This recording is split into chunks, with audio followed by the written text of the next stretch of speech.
Quando a gente começa a pensar na usina como modificar o paradigma da comunidade, e a gente entendeu que a arte seria um vetor importante para fazer parte disso, um pilar importante para o projeto, de alguma forma eu me senti estimulado a experimentar.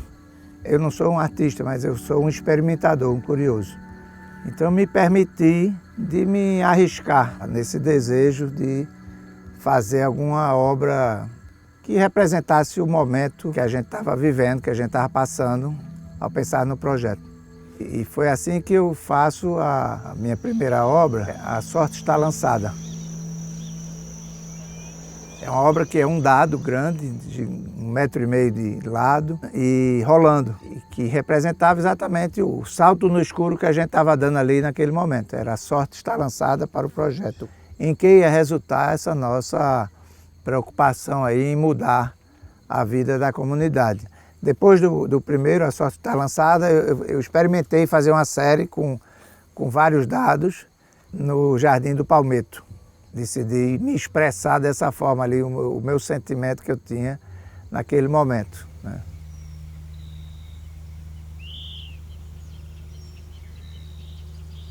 Quando a gente começa o projeto do parque, né, com esculturas de artistas, eu primeiro ganhei umas pedras de uma antiga construção em Recife, pedras portuguesas que tinham vindo para Recife nos anos de 1850.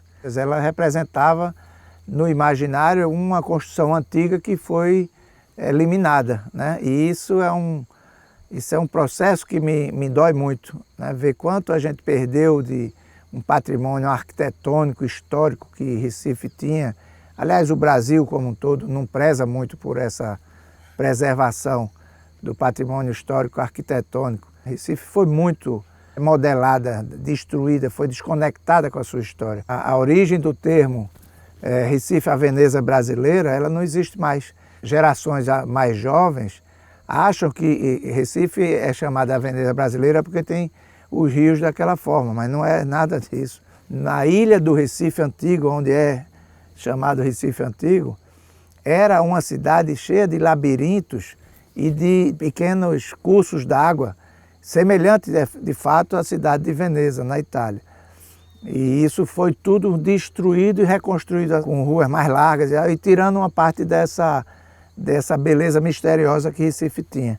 Então eu quis refazer a arquitetura de alguma forma que estava representada por aquelas pedras portuguesas que vinham fazendo lastro nas caravelas que daqui voltavam com o pau-brasil.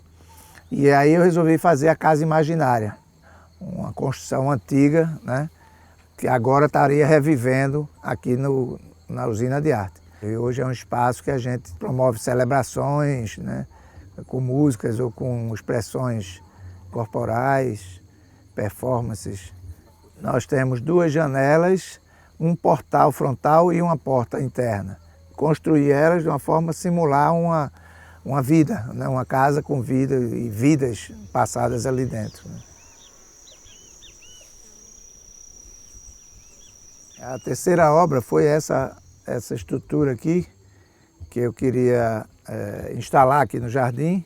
Essa estrutura pertencia a uma destilaria minha, localizada na Paraíba, e que eu decidi encerrar as atividades dela em 2012. Tinha visto esse lugar como era o lugar que ficava mais adequado para ela.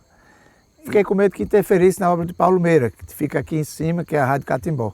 Então eu vim aqui no jardim com o Paulo, nós rodamos o jardim inteiro em busca de uma outra localização para a obra.